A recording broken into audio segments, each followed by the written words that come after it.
तो बच्चे नेक्स्ट हम करने जा रहे हैं thermodynamic principles of metallurgy. Thermodynamic principles of metallurgy में हम देखेंगे कि थर्मोडायनेमिकली किस तरह से मेटलर्जी में रोल प्ले किया जा सकता है। आई मीन टू से वो elements, which elements will be the most suitable reducing agent for particular oxide during metallurgy। during metallurgy कौन सा मेटल किस पर्टिकुलर ऑक्साइड के लिए रिड्यूसिंग एजेंट का रोल प्ले कर सकता है, ये हमारे को थर्मोडायनेमिकली हम प्रिंसिपल्स के बेस पे मेटलर्जी में सीखेंगे। देखिए आपने +1 में गिब्स फ्री एनर्जी पढ़ा। गिब्स फ्री एनर्जी में 2 इंपॉर्टेंट फॉर्मूलाज पढ़े। Gibbs Helmholtz equation, delta G क्या होता है, delta H minus T delta S. Next is delta G equal to minus R T L N K, where K is constant. तो आपकी 3 conditions हैं, 3 conditions are there, जहां पे आप ये कह सकते हैं कि आपकी रिएक्शन पॉसिबल हो पाएगी थर्मोडायनेमिकली। तो देखिए डेल्टा जी नेगेटिव होगा तो रिएक्शन पॉसिबल होती है, कब होगा, जब ये term T delta S term greater than delta H होने वाली, क्योंकि नेगेटिव टर्म अगर बिगर होगी, पॉजिटिव टर्म अगर स्मॉलर होगी तो रिजल्ट क्या आएगा, डेल्टा जी क्या आएगा, नेगेटिव आएगा। नेक्स्ट वन इज वेयर के, इस फॉर्मूला में के अगर पॉजिटिव होगा, अगर के पॉजिटिव हुआ तो ऑब्वियस है पूरा रिजल्ट क्या आएगा, नेगेटिव। नेगेटिव आएगा तो डेल्टा जी भी नेगेटिव हो जाएगा और आपकी रिएक्शन पॉसिबल हो पाएगी क्योंकि delta G is negative. Next, कोई रिएक्शन, अगर किसी रिएक्शन में डेल्टा जी पॉजिटिव आ रहा है, ठीक है, और उस रिएक्शन को ऑब्वियस है ये नॉन स्पॉन्टेनियस है, नहीं हो पाएगी रिएक्शन, लेकिन हम उस रिएक्शन को फिर भी कर सकते हैं। वो पॉसिबिलिटी कहां पे आएगी, अगर हम उस रिएक्शन की कपलिंग कर दें, क्या कर दें, कपलिंग विद अनदर रिएक्शन जिसका डेल्टा जी मोर नेगेटिव है। इस पॉइंट को हम फोकस करेंगे आगे भी। तो अगर हम किसी रिएक्शन का डेल्टा जी पॉजिटिव आ रहा है और किसी और रिएक्शन का डेल्टा जी मोर नेगेटिव है, ठीक है, मान लीजिए एक रिएक्शन है जो कि जिसमें डेल्टा जी +40 है, एक और रिएक्शन है जिसमें डेल्टा जी -100 है, तो दोनों की कपलिंग कर देंगे। कपलिंग करने के बाद टोटल रिजल्ट क्या आएगा, +40 और -100 दैट इज -60। तो जो रिएक्शन पॉसिबल नहीं थी वो रिएक्शन भी पॉसिबल हो पाएगी इस तरह से। तो ये वे है कि हम उस रिएक्शन को भी कपलिंग करवाने के बाद पॉसिबल करवा सकते हैं। तो ये मेन थर्मोडायनेमिक प्रिंसिपल है। अब इसके बाद एलिंगम साइंटिस्ट ने एक डायग्रामेटिक फॉर्म बनाई जिसमें एलिंगम डायग्राम के फॉर्म में एक्सप्लेन किया गया। इस साइंटिस्ट ने अपने डायग्राम में क्या किया, अलग अलग एलिमेंट्स की कर्व्स बनाई, temperature versus delta G not, temperature versus delta G not जो कि किलो जूल्स पर मोल में है। Temperature versus delta G not value के लिए ग्राफ्स ड्रॉ करें, कैसे कैसे टेम्परेचर के अकॉर्डिंग डेल्टा जी नॉट की वैल्यूज वेरी करती हैं, ठीक है, ध्यान रखिएगा। इनमें डेल्टा जी नॉट की वैल्यूज क्या आ रही हैं, नेगेटिव आ रही हैं, और यहाँ पे 0 आगे पॉजिटिव है। तो देखिए ये केल्विन में है स्केल और ये डिग्री सेल्सियस में स्केल है, ठीक है। तो अब देखिए हम इस डायग्राम के अकॉर्डिंग, और साइंटिस्ट ने सारे एलिमेंट्स की ऑक्सीडाइजिंग रिएक्शन भी बता दी जिसमें वो ऑक्सीडाइज हो रहे हैं, ठीक है। देखो सारे के सारे element, silver, mercury, copper, iron, zinc, chromium, magnesium, calcium, ये सारे के सारे एलिमेंट जो कि रिप्रेजेंट किए गए हैं वो ऑक्सीडाइज करके उनके ऑक्साइड्स शो करती है। अब तो हम इसके कॉरस्पॉन्डिंगली जो हमने कॉरस्पॉन्डिंगली वैल्यू देखी, लेट अस सपोज ये अबाउट -1050 आ रही है, लेट अस सपोज, ठीक है। तो हमने जो कैल्शियम के कॉरस्पॉन्डिंगली देखी तो -1050 किलो जूल्स पर मोल, ये लिख दिया डेल्टा जी नॉट की value. Same way same type से हम उसी टेम्परेचर पे किसका देखेंगे बच्चे, मैग्नीशियम का वॉच करेंगे। तो मैग्नीशियम का जब हम वॉच करेंगे तो क्या आएगा देखें, तो यही कॉरस्पॉन्डिंगली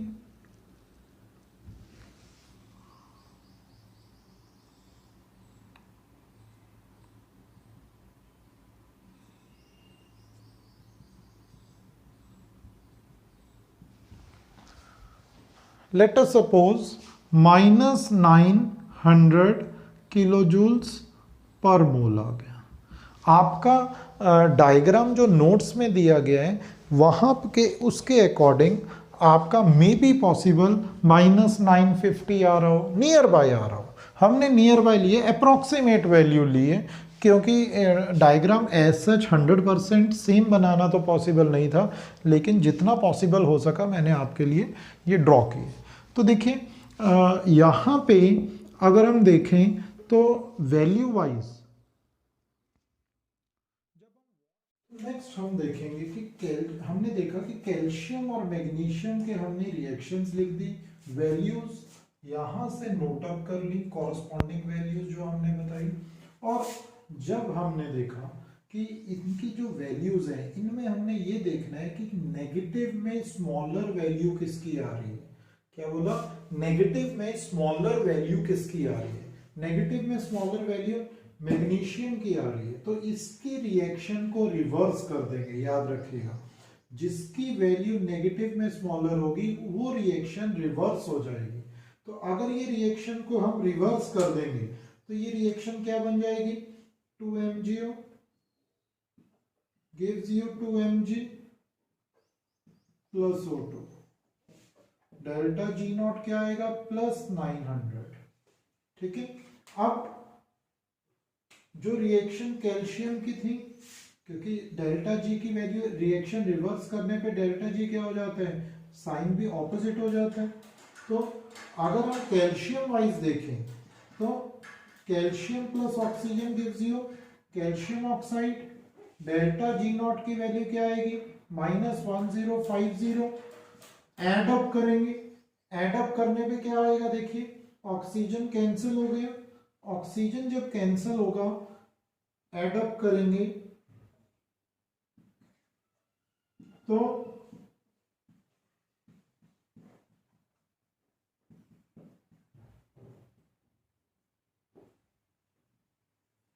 यहां पे आप देख रहे हैं कैल्शियम मैग्नीशियम ऑक्साइड का रिड्यूसिंग एजेंट का काम कर रहे हैं। यहां पे डेल्टा जी नॉट की वैल्यू अगर आप कॉरस्पॉन्डिंगली वॉच करें, एड अप करें तो ये अप्रोक्सीमेटली -150 किलो जूल पर मोल आएगी, जो कि नेगेटिव है, इस करके ये रिएक्शन स्पॉन्टेनियस होगी। तो आपने देखा इस टेम्परेचर पे 800 डिग्री सेल्सियस पे कैल्शियम मैग्नीशियम ऑक्साइड का रिड्यूसिंग एजेंट का रोल प्ले कर सकता है इजीली।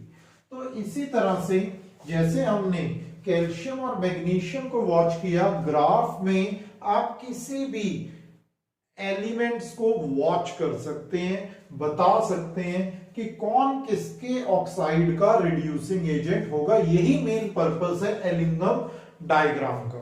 तो देखिए अब हम let us suppose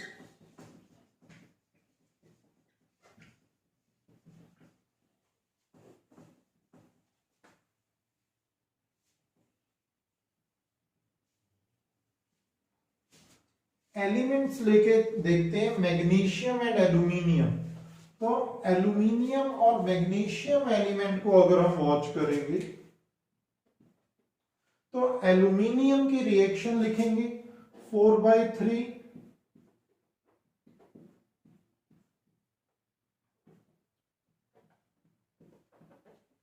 delta G not, again 800 degree Celsius पे वॉच करते हैं। 800 डिग्री सेल्सियस पे एल्यूमिनियम के लिए, ये एल्यूमिनियम है, यहां पे ये लाइन एल्यूमिनियम की है बच्चे, तो एल्यूमिनियम के कॉरस्पॉन्डिंगली क्या वैल्यू आ रही है, -800। तो -800 हमने एल्यूमिना के लिए मान लिया, और मैग्नीशियम का अगेन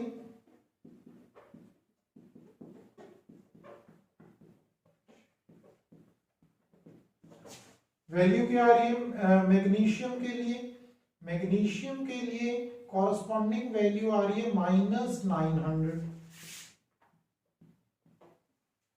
तो अब मैंने क्या कहा था, नेगेटिव में जो लोअर होगा, नेगेटिव में जो लोअर है वो कौन है, एल्यूमिनियम का। तो इसकी रिएक्शन रिवर्स कर देंगे, क्या बन जाएगी, देखिए ध्यान से समझिएगा।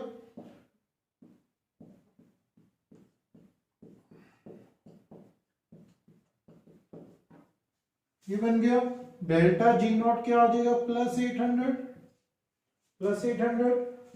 Overall reaction oxygen oxygen cancel with each other, क्या बना,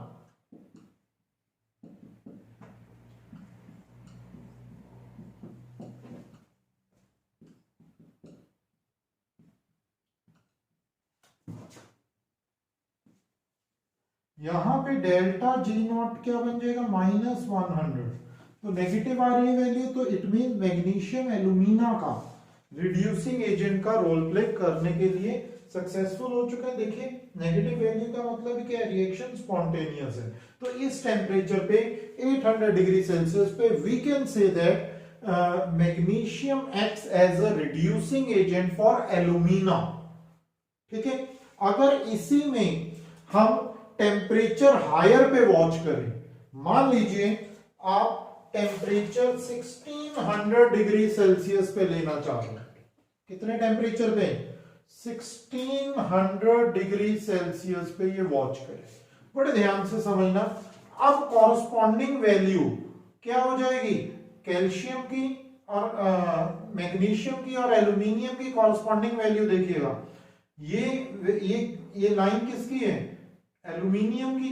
तो एल्यूमिनियम की कॉरस्पॉन्डिंग वैल्यू क्या आएगी, ये वैल्यू आ रही है। मान लीजिए एल्यूमिनियम की अगर हम कॉरस्पॉन्डिंग वैल्यू देख रहे हैं, अब हम टेम्परेचर बढ़ा रहे हैं, रिएक्शन सेम है, कॉरस्पॉन्डिंग वैल्यू बदल गई है, तो कॉरस्पॉन्डिंग वैल्यू एल्यूमिनियम की आ रही है यहां पे हायर टेम्परेचर पे 1600 डिग्री सेल्सियस पे, ये आ रही है -680।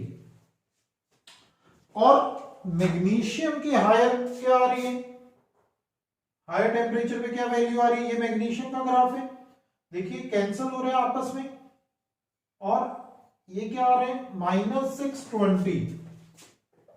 अब क्या आ गया, -620। अब दोनों में से लोअर वैल्यू किसकी आ रही है, दोनों में से लोअर वैल्यू अब मैग्नीशियम की आ रही है नेगेटिव में। तो अगर मैग्नीशियम की लोअर वैल्यू नेगेटिव में आ रही है, तो हम उसी के रिस्पेक्टिवली वॉच करेंगे और उस रिएक्शन को रिवर्स कर देंगे। अब कौन सी रिएक्शन रिवर्स होने वाली है, कौन सी रिएक्शन रिवर्स होगी बताइए, जो नेगेटिव में लोअर वैल्यू है, लोअर वैल्यू की रिएक्शन रिवर्स हो जाएगी, क्या आ जाएगा, 2MgO gives you 2Mg plus O2, और वैल्यू क्या बन जाएगी डेल्टा जी नॉट की, +620। अब इसको ऐड कर देंगे इस रिएक्शन के साथ, पहले वाली रिएक्शन क्या थी,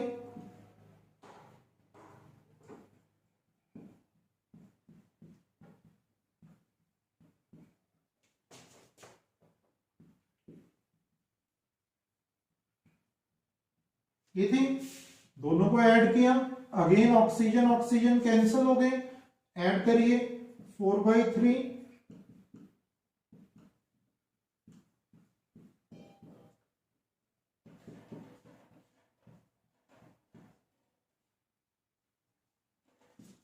अगर आप देखें इस टेम्परेचर पे 1600 डिग्री सेल्सियस पे अब एल्यूमिनियम मैग्नीशियम ऑक्साइड का रिड्यूसिंग एजेंट का रोल प्ले कर पा रहे हैं, क्योंकि इसमें डेल्टा जी नॉट की वैल्यू -60 आ रही है किलो जूल्स पर मोल।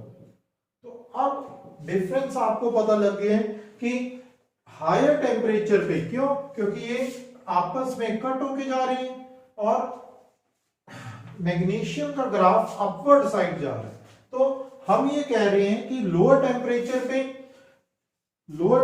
पे मैग्नीशियम एल्यूमिनियम ऑक्साइड का रिड्यूसिंग एजेंट का रोल प्ले कर सकते हैं, और हायर टेम्परेचर पे 1600 डिग्री सेल्सियस पे एल्यूमिनियम मैग्नीशियम ऑक्साइड के लिए रिड्यूसिंग एजेंट का रोल प्ले कर सकते हैं। तो हमने देखा टेम्परेचर वेरी करने से आपका रिड्यूसिंग एजेंट भी बदल सकता है। ठीक है, तो अब यही मेन पर्पस है एलिंगम डायग्राम का कि कौन किसके लिए पर्टिकुलर टेम्परेचर पे रिड्यूसिंग एजेंट का रोल प्ले कर सकता है। तो अब हम इसकी लिमिटेशंस देखेंगे। देखिए, एलिंगम डायग्राम की 2 लिमिटेशंस है। मेन लिमिटेशन में फर्स्ट लिमिटेशन है कि एलिंगम डायग्राम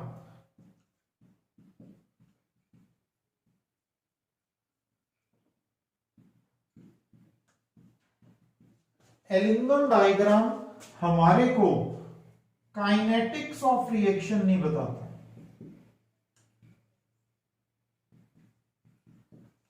मीन टू से आपको स्पीड के बारे में, आपको टाइम पीरियड के बारे में कि वो कितनी स्पीड से ये इसका रिड्यूसिंग एजेंट रोल प्ले करेगा और क्या उसकी काइनेटिक्स होगी, क्या उसका टाइम पीरियड होगा, ये नहीं बता पाएगा।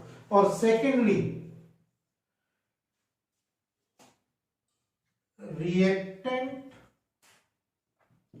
प्रोडक्ट इक्विलिब्रियम,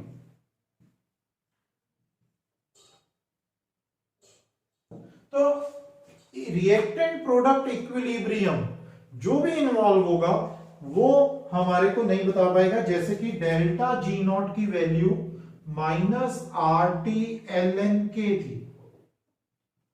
ठीक है, तो इक्विलिब्रियम रिएक्शन में K की वैल्यू क्या होनी चाहिए थी, पॉजिटिव, तब डेल्टा जी क्या होगा, नेगेटिव। लेकिन इसके बारे में कुछ भी इक्विलिब्रियम एलिंगम डायग्राम में नहीं बताया गया। तो एलिंगम डायग्राम में फर्स्ट काइनेटिक्स ऑफ रिएक्शन के बारे में नहीं बताया गया। अगर रिएक्शन इक्विलिब्रियम पे है तो वो कैसे काइनेटिक्स को फॉलो करेगी, कैसे प्रोसीड होगी रिएक्शंस, वो एलिंगम डायग्राम में नहीं बताई गई।